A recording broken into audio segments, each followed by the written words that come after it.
என் நாமத்தை பிரஸ்தாபப்படுத்தும் எந்த ஸ்தானத்திலும் நான் வந்து உங்களை ஆசீர்வதிப்பேன் என்று சொன்ன கர்த்தர். என் நாமத்தினால எந்த இடத்துல 2 பேராவது 3 பேராவது கூடியிருக்கிறீர்களோ அவர்கள் மத்தியிலே நான் இருக்கிறேன் என்று சொன்ன ஆண்டவர், நான் உங்களை விட்டு விலகுவதும் இல்லை, உங்களை கைவிடுவதும் இல்லை என்று சொன்ன கர்த்தர் நம் மத்தியிலே உலாவிக் கொண்டிருக்கிறார். அவருடைய மகிமையான பிரசன்னம் நம் மத்தியிலே அசைவாடி கொண்டிருக்கிறதுக்காக கர்த்தருக்கு ஸ்தோத்திரம். ஆமென், ஹல்லேலூயா. எத்தனை பேர் அந்த ஆண்டவருடைய பிரசன்னத்தை அறிந்து கொண்டீர்கள், உணர்ந்து கொண்டீர்கள்? ஆமென், ஹல்லேலூயா. இந்த அபிஷேகம் தொடர்ந்து நம் மத்தியிலே நிலவுவதாக, இந்த வார்த்தைகள் அபிஷேகத்தோடு கூட கடந்து வருவதாக, இந்த பார்க்கிற ஒவ்வொருவரிடத்திலும் இந்த அபிஷேகம் கடந்து வருவதாக என்று நான் ஜெபிக்கிறேன். கர்த்தருடைய நாமத்தினாலே இன்று ஒரு விசேஷித்த வல்லமை, ஒரு விசேஷித்த அபிஷேகம் நம் மத்தியிலே கடந்து வந்ததற்காக கர்த்தருக்கு ஸ்தோத்திரம்.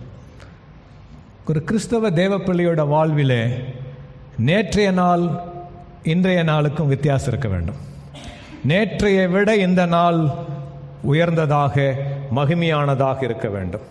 இன்றைய விட நாளை வேறொரு மகிமையாக இருக்க வேண்டும். We are born in Christ to be reaching glory to glory, from one level of glory to another level of glory.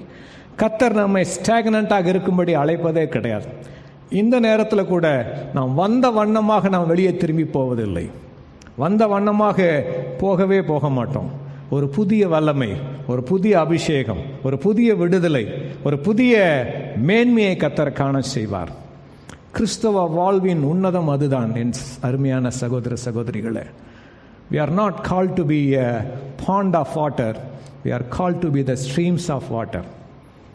பாய்ந்து செல்லுகிற ஓடுகிற நதிகளாய், வல்லமையின் நதிகளாய், அபிஷேகத்தின் நதிகளாய் ஆண்டவர் நம்மை வைத்திருக்கிறார். ஆண்டவருடைய வல்லமை நமக்குள்ளே நம் மூலமாக கடந்து செல்லும். உங்களுக்கு எனக்கு இருக்கிற மிகப்பெரிய பாக்கியம் என்னவென்றால், நாம் ஆண்டவரை சுமந்து செல்லுகிற பாத்திரங்கள். மகிமையின் நம்பிக்கையாய் கிறிஸ்து நமக்குள்ளே இருக்கிறார், இன்சைட் ஆஃப் அஸ். நமக்கு மேலேயும் நம்மை சூழ்ந்திருக்கிறவரும் கர்த்தர் தான். கிறிஸ்துவை தரித்து கொண்டவர்களாக இருக்கிறோம். நம்ம அங்கிருந்து இங்கே நடந்து வரும் பொழுது, அவருடைய சமூகத்தில் வரும் பொழுது 2 காரியங்களை மனதிலே கொள்ள வேண்டும். You have a responsibility, a great privilege of carrying God himself inside of us. நமக்குள்ளே சர்வ வல்லவருடைய பிரசன்னத்தை, மகிமையின் தேவனை, வானத்தையும் பூமியும் படைத்த ஆண்டவரை நீங்களும் நானும் சுமந்து செல்லுகிறோம். பாண்டத்திலே மகிமை, treasures of glory in the clay jars. கீழே விழுந்தா உடைஞ்சு போயிடும். மண் பாண்டங்கள் நம்ம சரீரத்தில், நம்முடைய வாழ்விலே நொறுங்கி விழக்கூடிய weak vessels we are. But இந்த வெசலுக்குள்ள கர்த்தர் தன்னுடைய மகிமையை வைத்திருக்கிறார். அந்த பரம responsibility, the great heavenly responsibility God has given to us, that you and me are carrying the very presence of God. At the same time, you have a carefree attitude, you have a fearless attitude. ஒரு பயமில்லாத ஒரு வாழ்வு. என்னவென்றால், நான் நிற்பது நான் அல்ல, என்னை சூழ்ந்திருப்பது கிறிஸ்து. ஹல்லேலூயா. ரோமர் 13:14, கலாத்தியர் 3:27 வசனங்கள் விதமாய் சொல்லுகிறது, நீங்கள் கிறிஸ்துவை தரித்து கொண்டிருக்கிறீர்களே. புதிய மனுஷனை தரித்து கொள்ளுங்கள். எபேசியர் 4:24 சொல்லும். கொலோசியர் 3:10 நீங்கள் புதிய மனுஷனை தரித்து கொண்டீர்களேன்னு சொல்லும். ஆனால் நாம் தரித்து கொண்ட புதிய மனிதன் யார்? வேதம் சொல்லுகிறபடியாக கிறிஸ்துவை நாம் தரித்து கொண்டிருக்கிறோம். இந்த 2 உணர்வுகளும் ஒரு கிறிஸ்தவ பிள்ளையுடைய, ஒரு ஆண் மகனுக்கு, ஒரு பெண் மகனுக்கு, ஒரு ஆண்டவருடைய சகோதரனுக்கு, சகோதரிக்கு நான் சொல்லுகிற காரியம், இந்த 2 காரியங்களை நீங்கள் மறந்து விடவே கூடாது. wherever you go, நம்முடைய வேலை ஸ்தலமாகட்டும், ஸ்கூல் ஆகட்டும், ஆஸ்பத்திரி ஆகட்டும், ஆஃபீஸ் ஆகட்டும், work place, work shop, wherever you are, always remember these 2 things. God in you, God around you. பாடும்போது ஆண்டவருடைய வல்லமையை நான் உணர்ந்தேன். பயங்கள் நம்மை விட்டு எடுபட்டது. தேவன் நமக்கு பயமுள்ள ஆவியை கொடுக்கவில்லை, அன்பும் பலமும் தெளிந்த புத்தியும் உள்ள ஆவியை கொடுத்திருக்கிறார். உண்மையை சொல்ல போனாக்கா நம்மை பார்த்து தான் சத்துரு பயந்து ஓட வேண்டும். நம்மை பார்க்கும்போது பிசாசு நம்மை பார்ப்பதில்லை, நாம் தரித்து கொண்டிருக்கிற கிறிஸ்துவை பார்க்கிறான். அசுத்த ஆவிகள் நம்மை பார்ப்பதில்லை, நம்மை மூடிக்கொண்டிருக்கிற கிறிஸ்துவை பார்க்கின்றன. உன்னதமான தேவகுமாரனே, உமக்கும் எனக்கும் என்ன? என்னை வேதனைப்படுத்தவா வந்தீர் என்று அலறி ஓடிய பிசாசு இன்றைக்கும் உங்களை என்னை பார்த்து அப்படித்தான் ஓட வேண்டும். இந்த உணர்வோடு கூட நாம் கிறிஸ்துவோடு கூட நடந்து செல்கிற அனுபவத்துக்குள் நாம் கடந்து செல்ல வேண்டும். We have to live a life every day 24/7. வாரம் ஒரு நாள் ஆலயத்துக்கு வந்து போகிறது கிடையாது. வாரம் காலையில் கொஞ்ச நேரம் உட்காந்து ஜெபிக்கிறது மட்டும் இல்லை, மிக முக்கியம். ஆண்டவரோடு செலவிடுகிற நேரம் முக்கியம். ஆனால் நாம் 24 மணி நேரமும் என் சுவாசம் பிரியும் வரை, என் சுவாசம் ஒளியும் வரை நான் கிறிஸ்துவை சுமந்து செல்லுகிறவள். நான் அவரை சந்திக்கிற நாள் வரைக்கும் நான் கிறிஸ்துவை தரித்து கொண்டவன், நான் கிறிஸ்துவை தரித்து கொண்டவள். உலகமாகட்டும், ஜீவனானாலும் மரணமானாலும், தேவ தூதர்களானாலும், வருங்காரியங்களானாலும், கடந்த காரியங்களானாலும், எந்த சூழ்நிலையும் கிறிஸ்து இயேசுவில் உள்ள தேவனுடைய அன்பை விட்டு உங்களையும் என்னையும் பிரிக்க முடியாது. அல்லேலூயா, ஆமென். உற்சாகமா இருங்க. we have a specially privileged people. நம்ம எல்லாரும் சாதாரணமான ஆட்கள் கிடையாது. கிறிஸ்துவை ஏற்றுக்கொண்டவர்கள், கிறிஸ்துவை தரித்து கொண்டவர்கள் நீங்களும் நானும். நம்ம இன்றைக்கு தேவ செய்திக்குள்ளாக கடந்து செல்வோம். அதுக்கு முன்பதாக ஆவியானவருக்கு சொன்ன காரியத்தை நான் உங்களோடு கூட பகிர்ந்து கொள்ளும்படி ஆசைப்பட்டேன். ஆண்டவராக இயேசுவின் நாமத்தினாலே உங்கள் அனைவரையும் அன்பாக நான் இயேசுவின் நாமத்தினாலே வாழ்த்துகிறேன். மீண்டுமாக இந்த நாளுக்கு உங்களோடு கூட கர்த்தருடைய வார்த்தையை பகிர்ந்து கொள்ள கிருபை செய்த ஆண்டவருக்கும், வாய்ப்பு தந்த அருமையான சபை போதகர்களுக்கும், மூப்பர்களுக்கும், உங்கள் அனைவருக்கும் என் அன்பின் நன்றிகள், உள்ளத்தின் ஆழத்திலிருந்து நன்றிகளை செலுத்திக் கொள்கிறேன். இந்த நாளில் நம்ம வாசிக்க கேட்ட லூக்கா எழுதின சுவிசேஷம் 13ஆம் அதிகாரத்துக்கு நேராக உங்கள் வேதங்களை நீ திருப்பிக் கொள்ளும்படியாக நான் உங்களை அன்போடு கூட கேட்கிறேன். எத்தனை பேர் பிசிக்கல் பைபிள் கையில் கொண்டு வந்திருக்கிறீங்க? Praise the Lord. நம்ம எல்லாம் வார் ஃப்ரண்ட்ல இருக்கிறவங்க இல்லையா? போருக்கு செல்லுகிறவர்கள் துப்பாக்கி இல்லாமல் போகக்கூடாது. ஒரே ஷாட்டு போட்டு தள்ளிடுவாங்க நம்மள. ரைட்? வேதத்தை சுமப்பது நமக்கு கெடுத்திருக்கிற பாக்கியம். Carry the word of God when you can. The word of God will carry you when you can't. நம்மால் முடியாத போது நம்மை வேதம் தாங்கி செல்லும். It's a practical reality, I'm telling you. எந்த மொழியில் ஆகட்டும் பரவாயில்ல, எந்த மொழிபெயர்ப்பாக இருந்தாலும் பரவாயில்ல, carry the Bible with you wherever you go, especially when you go to the church. ஆண்டவருடைய ஆலயத்துக்கு அவரை ஆராதிக்க செல்லும் பொழுது, ஒருவேளை வேலையிலிருந்து வந்தால் பரவாயில்ல, இதற்காக தயாராகி வரும் பொழுது வேதத்தை சுமந்து செல்ல வேண்டும். நமக்கு எழுதி கொடுக்கப்பட்டிருக்கிற வேதம் மகா பெரிய பாக்கியம், கிருபை நிறைந்த வேதம். எத்தனையோ பாடுகளை கடந்து வந்தது. உயிரோடு எரிக்கப்பட்டார் வில்லியம் டிண்டேல், மரத்தில் கட்டி வைத்து எரிக்கப்பட்டார் வேதத்தை ஆங்கிலத்திலே மொழிபெயர்த்ததற்காக.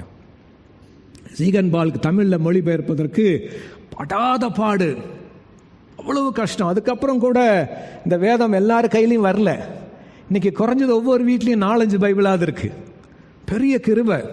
அநேக நாடுகளில் இதை பார்த்தா வாங்கி முத்தம் கொடுத்துக்கிறாங்க. சைனா போன்ற நாடுகளில் வேதம் கிடைப்பதில்லை. நமக்கு இலவசமாக, சுலபமாக, எளிதாக நமக்கு கிடைக்கிற அந்த வேதத்தை பொக்கிஷத்தை விட அதிகமாக நாம் பாதுகாக்க வேண்டும். உங்களுடைய லக்கேஜில் என்ன இருக்குதோ இல்லையோ பைபிள் இருக்கணும்.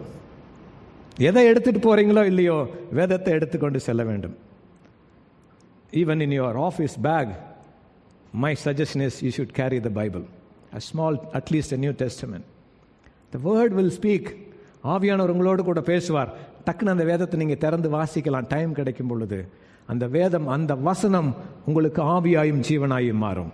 That will become the rhema word for you for that particular situation, for that particular moment. இந்த நாளில் கூட கர்த்தருடைய வசனம் விதமாக சொல்லுகிறது. இந்த ஒரு உங்களுக்கு எல்லாத்துக்கும் தெரிஞ்ச ஒரு சம்பவம் தான். 18 வருடமாக முடங்கி கிடந்த சகோதரியை கர்த்தர் தொட்டு சுகமாக்கின இந்த காரியத்தை நம்ம இதில் வாசிக்கிறோம்.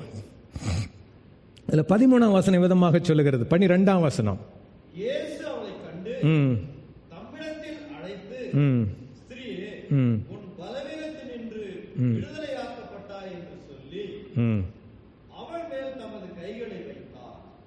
உடனே அவள் நிமிர்ந்து தேவனை மகிமைப்படுத்தினார். ஸ்திரீயே, உன் பலவீனத்தினின்று விடுதலை ஆக்கப்பட்டாய். Woman, you have been freed from your infirmity, from your bondage. Today I am going to meditate the word of God with you all. உங்களோடு கூட இணைந்து நான் தியானிக்க எடுத்துக்கொண்ட தலைப்பு விடுதலையாக்குகிற கர்த்தர். The Lord who delivers. நம்மை விடுதலையாக்குகிற கர்த்தர். ஆவியானவருடைய ஏவுதலின்படியாக ஆண்டவருடைய இந்த ஆராதனை ஆரம்பிக்கும் பொழுது போதகர் ஐயா அருமையா சொன்னாங்க, ஆண்டவர் இன்றைக்கு விடுதலையை தரப்போகிறார். அநேகருக்கு ஒரு விடுதலையின் நாளாக, ஒரு விடுதலையின் வாழ்வாக என்று அமையப் போகிறது என்று பரிசுத்த ஆவியானவர் நம்ம ஒவ்வொருவர் மூலமாக இடைப்பட்டு பேசினார். அதே காரியத்தை தான் நாம் இந்த ஆராதனையிலும் நாம் அதை அனுபவித்தோம், விடுதலை அனுபவித்தோம். We experienced, we enjoyed the freedom, the liberty in Christ.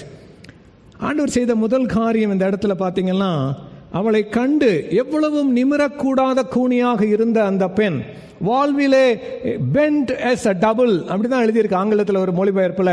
she was bent double, ரெண்டாக மடிக்கப்பட்டு இப்படியாக கூனியாக உலகத்தை பார்க்க முடியாதவளாக அவளுடைய வாழ்வு முழுவதும் தரையை நோக்கி இருந்தது. 18 ஆண்டுகள், 18 ஆண்டுகளில் தன்னுடைய சொந்த பிள்ளைகளை கூட நிமிர்ந்து பார்க்க முடியாத சூழ்நிலை, உலகத்தை பார்க்க முடியாத சூழ்நிலை, தெருமனே தரையும் குப்பையுமாக பார்த்து கொண்டு நடந்த வாழ்க்கை. அது வேதனை நிறைந்த வாழ்க்கை.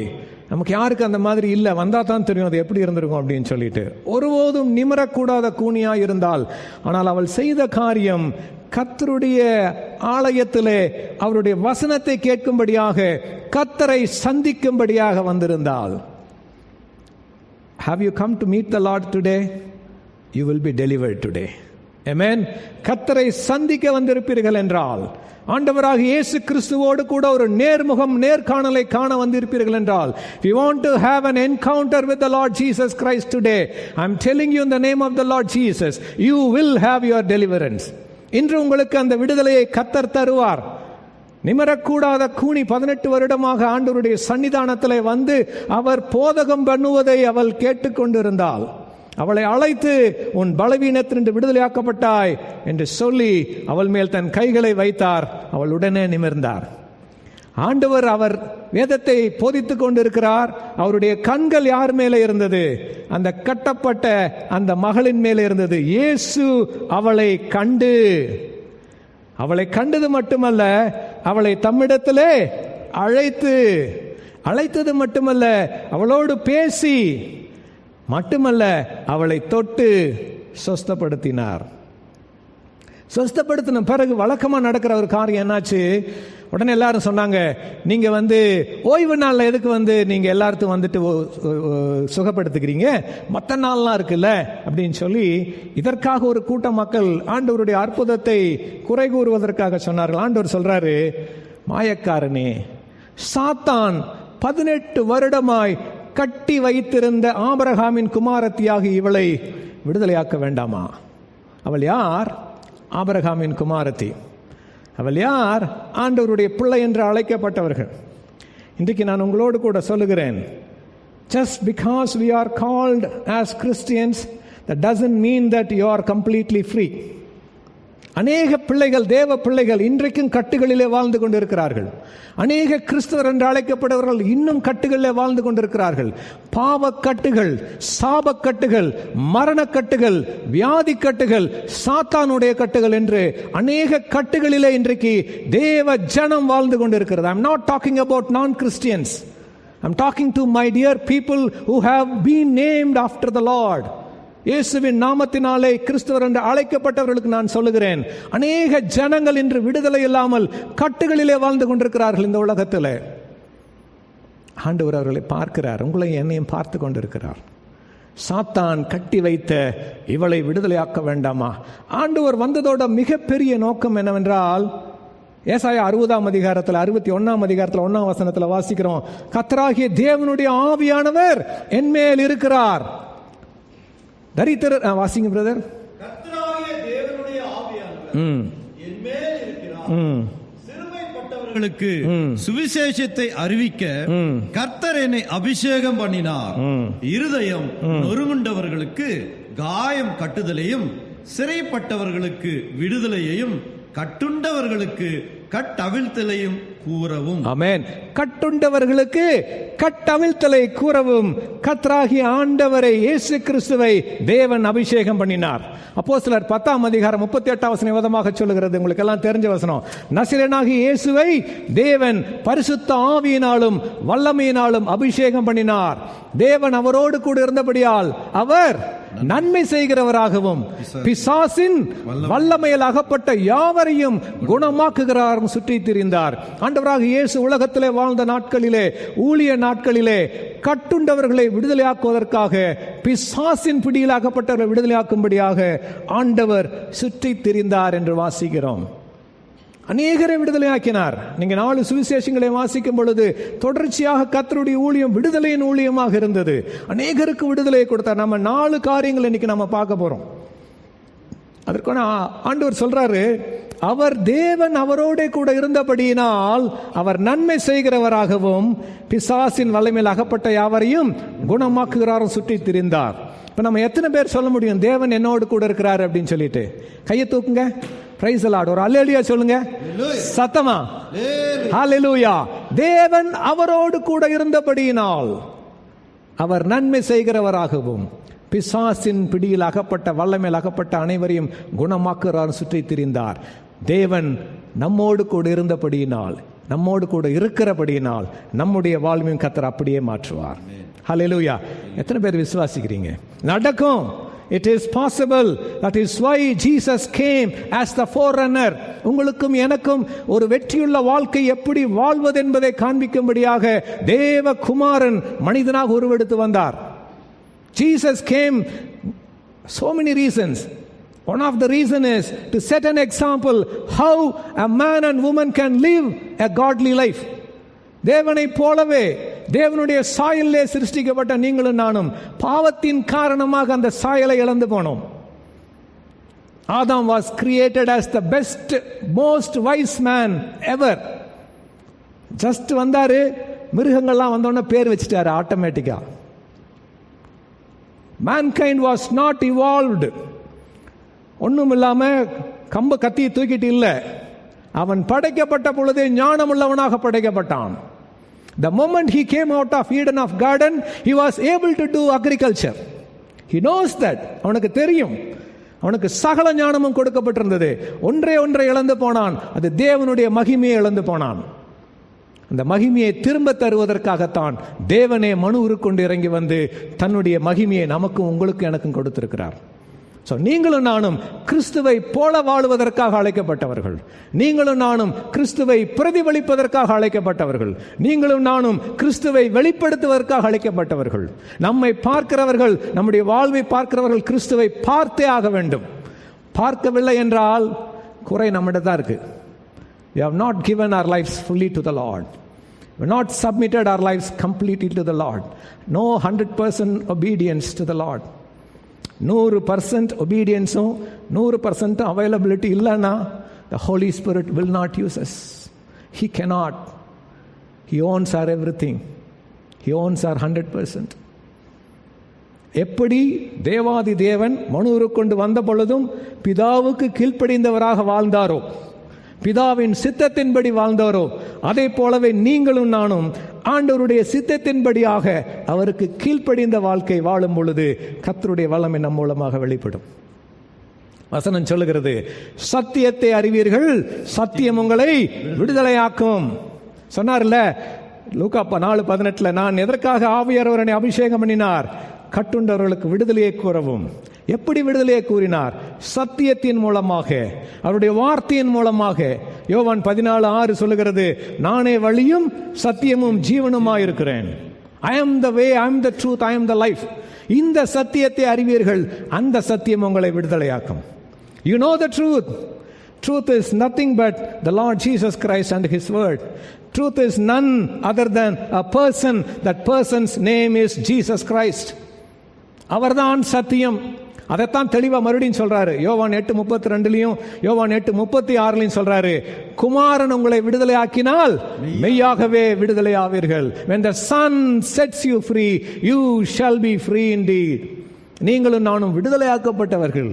இது அவருடைய மரணத்துக்கு முன்பதாக, அவருடைய உயிர்த்தெழுதலுக்கு முன்பதாக அவர் சொன்ன statement. But after his resurrection நீங்களும் நானும் விடுதலையாக்கப்பட்டவர்கள். ஹல்லேலூயா. எப்படியாக அவர் விடுதலை கொடுத்தார் பார்த்தீங்கன்னா, முதலாவதாக அவர் பிசாசின் கட்டிலிருந்து ஜனங்களுக்கு விடுதலையை கொடுத்தார். முதலாவதாக என்ன செஞ்சாரு? பிசாசின் கட்டிலிருந்து. இந்த சகோதரியும் கட்டி வைத்திருந்தது பிசாசின் கட்டுதான். வியாதிக்கு அநேக காரணங்கள் உண்டு. மனிதனுக்கு வருகிற சுகவீனத்துக்கு அநேக காரணங்கள் உண்டு. 2 மிக முக்கியமான ஆவிக்குரிய காரணங்கள். Physical reasons there may be many. Infection இருக்கலாம், சுகாதாரமற்ற நிலை இருக்கலாம், தண்ணீரா இருக்கலாம், உணவா இருக்கலாம், என்ன வேணாலும் இருக்கலாம், ஜெம்ஸா இருக்கலாம். ஆவிக்குரிய காரியங்கள் 2. 1 பிசாசின் கிரியைகள், 2வது பாவம். 2 காரியமும் மிக முக்கியமான ஆவிக்குரிய காரணம் வியாதி வருவதற்கு. சாத்தானுடைய கட்டு ஒரு காரணம். அந்த சுகவீனத்துக்கு கூனியாக இருந்தால் they thought it is a physical disability. It is not the physical disability, it is a spiritual infirmity. ஆவியால் கட்டப்பட்ட, பிடிக்கப்பட்ட, அசுத்த ஆவியினாலே கட்டப்பட்ட வாழ்க்கை வாழ்ந்த அந்த பெண் ஆண்டவர் அழைத்து பிசாசின் கட்டிலிருந்து அவர் என்ன செய்தார்? விடுதலையை தந்தார். லேகியோன் உங்களுக்கு தெரியும். லூக்கா 8ஆம் அதிகாரத்தில் 26-36 வரைக்கும் வாசிக்கும் பொழுது 2000 பிசாசுகளுக்கு மேலாக பிடிக்கப்பட்டிருந்த அந்த மனிதனை சந்திப்பதற்காக தேடி சென்றவர் ஆண்டவராக இயேசு கிறிஸ்து. ஒரே ஒரு மனிதனை பார்ப்பதற்காக சீடர்களை அழைத்து கொண்டு அந்த கடலின் மேலே புயலின் மத்தியிலே கடந்து சென்றார். நித்திரையா இருந்தார்னு சொல்றதுங்க. அந்த இன்ஸ்டன்ட் அந்த போட்ல தாண்டி போனோம்னா எங்க போறாங்க? கெதரேனருடைய நாட்டுக்கு வந்தார்கள். அங்கே பிசாசு பிடித்த ஒரு மனிதன் கல்லறையிலிருந்து புறப்பட்டு வந்தான் அப்படின்னு எழுதியிருக்கும். ஆண்டவராக இயேசு கிறிஸ்து பிசாசின் பிடியிலிருந்து விடுதலை தருகிறவராக இருக்கிறார். லூக்கா 8ஆம் அதிகாரம் 2ஆம் வசனத்தில் 7 பிசாசுகள் நீங்கி குணமான மகதலேனா மரியாள் என்று அவளை குறித்து சொல்கிறது. மார்க் 16:10 அவளிடத்திலிருந்து அவர் 7 பிசாசுகளை துரத்தி இருந்தாராம். லேகியோன்ட்ட நேரடியா போய் சந்தித்து சொரத்தினாரு. இந்த அம்மாவை கூப்பிட்டு கையை வச்சு சுகப்படுத்தினாரு. ஆனா மரியாள், மகதலேனா மரியாளை எப்படி சுகப்படுத்தினார் என்ற வேதத்தில் எழுதப்படவில்லை. But he healed her out of the demonic oppression. அநேகருக்கு ஒரு விடுதலையின் வாழ்வு இல்லை. தம்பி ஆராதனை பண்ணும்போது சொன்னாங்க, ஒரு சமாதானம் இல்லாம ஒரு கட்டப்பட்ட ஒரு வாழ்க்கை, முகத்துல ஒரு சிரிப்பு இல்ல, முகத்துல ஒரு சந்தோஷம் இல்ல, உள்ள ஒரு அப்ரஷன், உள்ள ஒரு பிடி, உள்ளுக்குள்ள ஒரு கட்டு. That is the evil spirit which is working in us. Remember that. ஆண்டவருடைய பிள்ளைகளை பிசாசு பிடிக்க மாட்டான் என்று நம்ம நினைக்கவே கூடாது. உங்களுடைய ஆவியை தொடுவதற்கு அவனுக்கு அதிகாரம் கிடையாது. நான் நீங்க பர்மிஷன் கொடுத்தீங்கன்னா உங்களுடைய ஆத்மாவையும் தொட முடியும், உங்களுடைய சரீரத்தையும் தொட முடியும் பிசாசினால. நீங்க பர்மிஷன் கொடுத்தா உங்களுடைய எண்ணங்கள் மூலமாக, நம்முடைய கண்கள் மூலமாக, நம்முடைய கைகளின் கிரியைகளின் மூலமாக, நம்முடைய பேச்சுகளின் மூலமாக நாம் பிசாசுக்கு வாசலை திறந்து கொடுக்க முடியும். We can open the door for the devil, the evil to enter into your life. When he comes in, definitely he will touch you.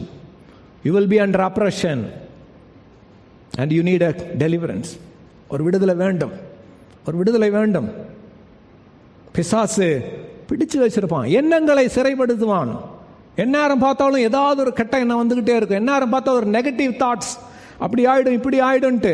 அது தேவனிடத்திலிருந்து வருகிற எண்ணம் அல்ல, அது பிசாசு கொண்டு வருகிற எண்ணம். பாவ இச்சையான எண்ணங்கள், அக்கிரம சிந்தைகள் கொண்டு வருவது பிசாசு. பாவம் நம்முடைய விழுந்து போன மனிதனை அவன் தூண்டி விடுகிறான். அது சரீரத்தின் மூலமாக வெளிப்படுகிறது. அந்த கட்டிலிருந்து கர்த்தர் இன்றைக்கு விடுதலையை தரப்போகிறார். ஹல்லேலூயா, ஆமென். Whatever the operation you are going through, there is liberty in the name of Jesus. இயேசுவின் நாமத்தினாலே விடுதலை உண்டு. இரண்டாவது அவர் என்ன பண்ணார்னு பார்த்தீங்கன்னா, பிசாசின் கட்டிலிருந்து விடுதலை கொடுத்த ஆண்டவர் சுகவீனங்களிலிருந்து விடுதலை கொடுத்தார், வியாதிகளிலிருந்து விடுதலை கொடுத்தார். 2 உதாரணம் மட்டும் நான் சொல்றேன். லூக்கா 8ஆம் அதிகாரத்தில் 43 48 வரைக்கும் வாசிக்கும் பொழுது 12 வருடமாக பெரும்பாடுள்ள ஒரு ஸ்திரியை குறித்து நாம் வாசிக்கிறோம். We see a lady who was suffering from a bleeding disorder for 12 years. அந்த சகோதரி அவரை தொட்ட மாத்திரத்திலே, அவருடைய வஸ்திரத்தை தொட்ட மாத்திரத்திலே சுகமானாள். அல்லேலூயா. கர்த்தருடைய வல்லமை புறப்பட்டது. இன்றைக்கு கூட கர்த்தருடைய வல்லமை புறப்பட்டு இருக்கிறது. ஆவியானவருடைய அசைவாடுதல் இந்த இடத்துல உலாவிக் கொண்டிருக்கிறது. பிரியமானவர்களே, God is moving in this place. God is moving in this place. தேவகுமாரன் தன்னுடைய ஆவியானவர் மூலமாக இந்த இடத்திலே உலாவிக் கொண்டிருக்கிறார். அவருடைய பொற்பாதங்கள் வெண்கல உலைக்களத்திலே காந்த வெண்கலம் போன்ற பாதங்களுடைய தேவகுமாரன் என்று வேதம் சொல்கிறது. அவர் இந்த இடத்துல உலாவிக் கொண்டிருக்கிறார். விடுதலையை தருவது நிச்சயம். நீங்க ஒருத்தர் கூட கட்டிலிருந்து கட்டோட இன்றைக்கு போகவே மாட்டீர்கள். யாராக இருந்தாலும் சரி, என்னை பார்த்து கொண்டிருக்கிற என் தேவ பிள்ளைகளுக்கு நான் சொல்லுகிறேன், you will be delivered tonight in the name of Jesus Christ of Nazareth. இயேசுவின் நாமத்தினால விடுதலை உண்டு. அதே போலவே நீங்கள் லூக்கா 4ஆம் அதிகாரத்தில் 38 39 வசனம் வாசித்தீங்கன்னா சீமோனின் மாமியை குறித்து வாசிக்கிறோம். சீமோனின் மாமியை குறித்து என்ன பண்றாங்க? ஆண்டவர் சென்று அவளை பார்த்து ஜுரம் நீங்கி போகும்படி கட்டளையிட்டார். அவர் இன்னொரு இடத்துல சொல்லுது, அவள் கையை பிடித்து தூக்கி விட்டார், ஜுரம் நீங்கி போனது, வியாதி நீங்கி போனது என்று வாசிக்கிறோம். 12 வருட பெரும்பாடுள்ள ஸ்ரீ சீமோனின் மாமி அநேகரை ஆண்டவர் சுகப்படுத்தினார். நோய்களிலிருந்து விடுதலை தருகிற கர்த்தர். பிசாசின் கட்டிலிருந்து விடுதலை தருகிறார். நோய்கள் சுகவீனங்கள் இருந்து விடுதலை தருகிறார். மூன்றாவதாக பாவத்திலிருந்து விடுதலை தருகிற கர்த்தர். எல்லாத்த விட கொடுமையான ஒரு கட்டு என்ன தெரியுமா? பாவக்கட்டு. The bondage of sin.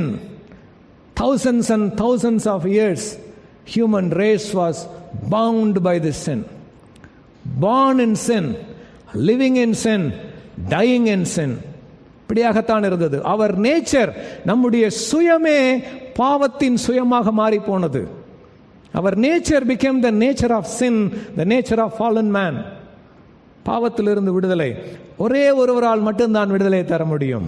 அவர் ஆண்டவராக இயேசு கிறிஸ்து தான். கர்த்தர் தான் நமக்கு விடுதலை தர முடியும்.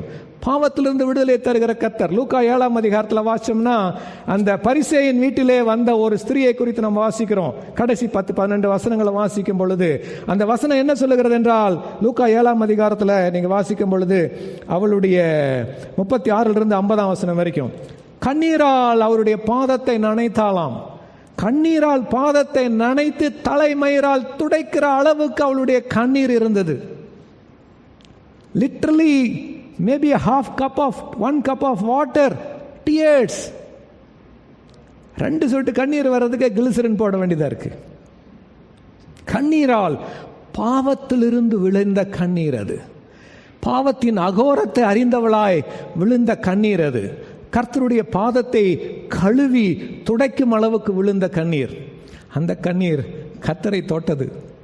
சொன்னார், மகளே, உன் பாவங்கள் உனக்கு மன்னிக்கப்பட்டது, உன் பாவங்கள் உனக்கு மன்னிக்கப்பட்டது.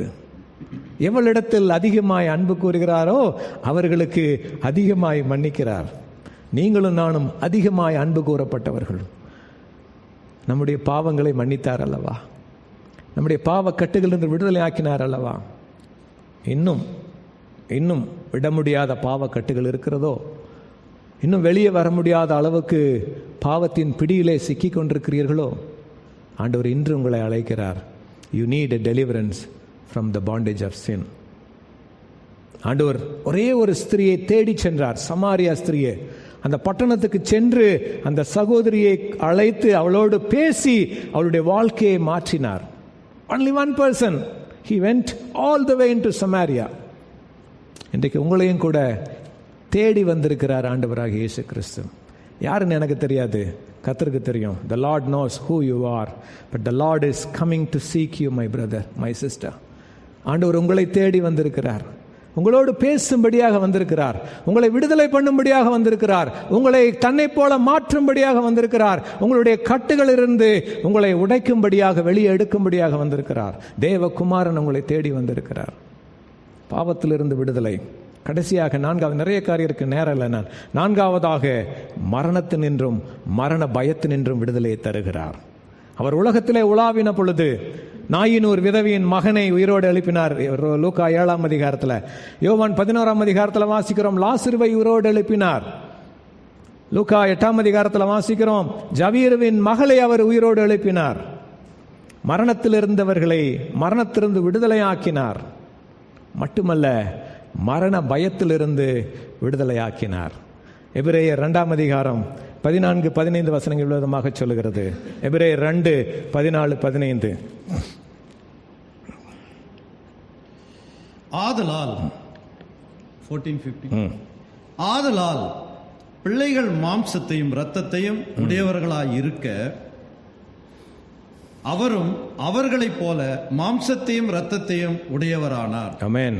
மரணத்துக்கு அதிகாரியாகிய பிசாசானவனை தமது மரணத்தினாலே அழிக்கும்படிக்கும் ஜீவ காலமெல்லாம் மரண பயத்தினாலே அடிமைத்தனத்திற்குள்ளானவர்கள் யாவரையும் விடுதலை பண்ணும்படிக்கும் அப்படியானார். ஆமென்.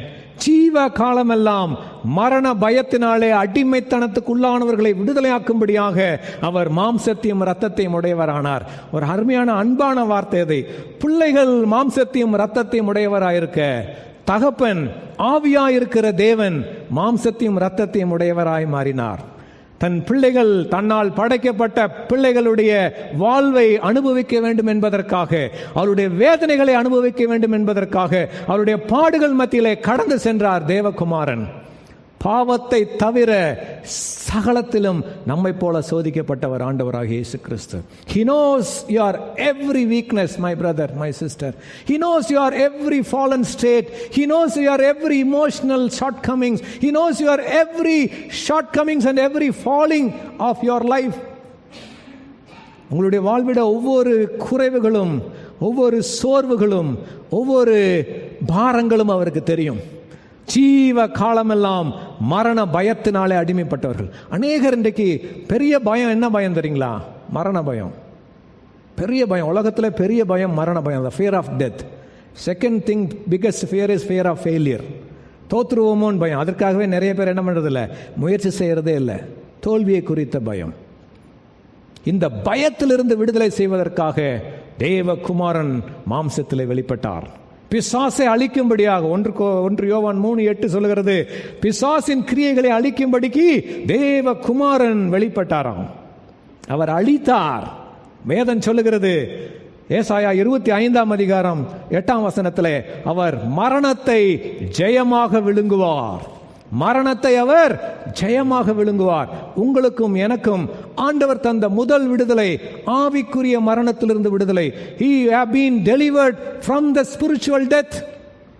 ஆண்டவரை ஏற்றுக்கொண்ட அந்த நாளிலே உங்களுக்கும் எனக்கும் ஆவிக்குரிய மனிதன் உயிர்ப்பிக்கப்பட்டான். அதுதான் நீங்களும் நானும் மறுபடியும் பிறந்த அனுபவம். When we were born again, you have been resurrected from that spiritual death.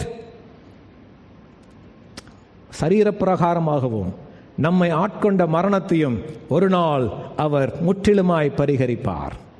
1 கொரிந்தியர் 15:54 சொல்லுகிறது, மரணம் ஜெயமாக விழுங்கப்பட்டது என்று சொன்ன வார்த்தை அப்பொழுது நிறைவேறும். அவர் மத்திய ஆகாயத்திலே வருவார், உங்களை என்னையும் தன்னோடு கூட்டிக் கொண்டு போகும்படியாய். கிறிஸ்துவுக்குள் மரித்தவர்கள் முதலாவது எழுந்திருப்பார்கள். 1 தெசலோனிக்கேயர் 4ஆம் அதிகாரம் 14-15 வசனங்கள். அப்பொழுது உயிரோடு இருக்கும் நாமும், எது முன்னாடி நடக்குன்னு எனக்கு தெரியாது, அவருடைய வருகை முன்னாக இருக்கலாம், அல்லது நாம் அவரை சந்திக்கிற நாள் முன்னதாக இருக்கலாம். either way it could be. ஆண்டவர் நமக்கு முன்னாடி வந்துட்டார்னா அவரோடு கூட என்ன செய்யப்படுவோம்? மறுரூபமாக்கப்படுவோம். ஒருவேளை நாம் முன்னதாக சென்று விட்டால் அவருடைய திருமுகத்தை பார்ப்போம், அவரோடு கூட திரும்ப வருவோம். வந்து அந்த மரித்த கனவீனமான அற்பமான சரீரம் கிறிஸ்துவின் சரீரத்துக்கு ஒப்பாய் மறுரூபமாக்கப்படும். பிலிப்பியர் 3ஆம் அதிகாரம் கடைசி வசன விதமாக சொல்லுகிறது. 1 கொரிந்தியர் 15ஆம் அதிகாரம் 42 54 வசனம் வரைக்கும் வாசிக்கும் பொழுது, அழிவானது அழியாமையை சுதந்திரித்துக் கொள்ளும், கனவீனம் உள்ளது கனத்தை சுதந்திரித்துக் கொள்ளும். விண்ணானவருடைய சாயலை நாம் அணிந்து கொள்ளுவோம். மண்ணானவனுடைய சாயலை அணிந்திருக்கிறது போல இது மண்ணானவனுடைய சாயல், ஆதாமின் சாயல், விண்ணானவருடைய சாயல், இயேசுவின் சாயல். அந்த சாயலை அணிந்து கொள்ளும் பொழுது மரணமே உன் கூரங்கே, பாதாளமே உன் ஜெயமெங்கே என்ற ஜெயக்குரல், ஜெய தோனி கேட்கப்படும் உலகத்தில். அந்த நாள் வரைக்கும் ஆண்டவர் மரண பயத்திலிருந்து நம்மை விடுதலை ஆக்குவார். இன்றைக்கு மரண பயத்தினால் பிடிக்கப்பட்டிருக்கிறீர்களோ, ஆண்டவர் இன்று உங்களுக்கு இந்த விடுதலையை தருகிறார். ஹல்லேலூயா. ஆண்டவர் சொன்னாரு வெளிப்படுத்தல் 1:18, மரித்தேன் ஆனாலும் இதோ சதா காலங்களிலும் உயிரோடு இருக்கிறேன், நான் மரணத்துக்கும் பாதாளத்துக்கும் உரிய திறவுகோள்களை உடையவராக இருக்கிறேன், அவரை தவிர உங்களையும் என்னையும் மரணத்துக்குள்ளாய் கட்டி போட வைக்க எந்த சக்திக்கும் அதிகாரம் கிடையாது. He has the keys of the hell and the death. அவரிடத்துல திறவுகோல் இருக்கிறது, அவரிடத்துல சாவி இருக்கிறது. ஒரு நேரம் உண்டு, ஒரு நாள் வரும், நீங்களும் நானும் மகிமையுள்ள சரீரத்தோடு கூட அவரை சந்திப்போம்.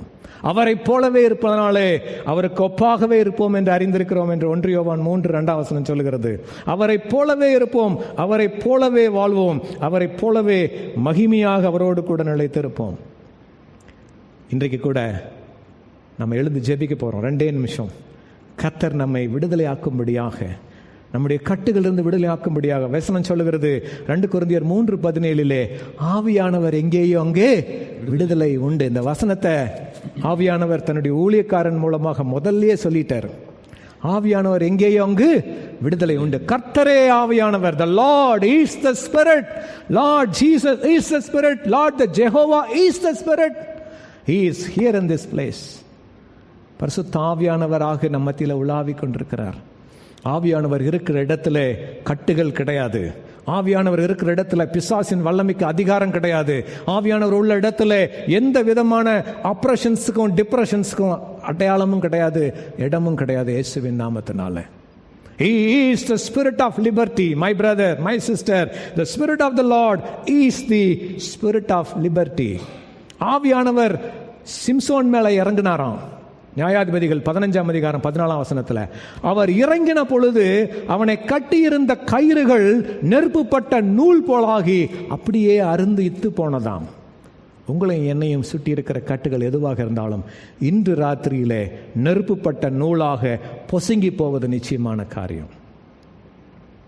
ஒரு நிமிஷம் எழுந்து நிற்கலாமா? எழுந்து நின்று ஜெபிக்கலாம். உள்ளத்தின் ஆழத்திலிருந்து எந்த விதமான கட்டுகளாக இருந்தாலும் இயேசுவின் நாமத்தினாலே மாறட்டும் என்று நாம் ஜெபிக்கலாம். தெரிந்தோ தெரியாமலோ நாம் சிக்கிக் கொண்டிருக்கின்ற பாவக்கட்டுகள், தெரிந்தோ தெரியாமலோ நாம் நம்மை ஆட்படுத்தி கொண்டு ஆட்கொள்ள வைத்த பிசாசின் கிரியைகள், அதன் மூலமாக விளைந்த வியாதிகள், மரண பயம், மரணத்துக்கு ஏதுவான வியாதி, எல்லாவற்றிலிருந்து விடுதலை கொடுக்கும்படியாக இந்த நேரத்தில் தேவகுமாரன் உலாவிக் கொண்டிருக்கிறார். இந்த நேரத்தில் பரிசுத்த ஆவியானவர் உலாவிக் கொண்டிருக்கிறார். ஒவ்வொருவர் மேலும் ஆவியானவர் உலாவிக் கொண்டிருக்கிறார். அவருடைய கரம் உங்களை தொட்டு கொண்டிருக்கிறது.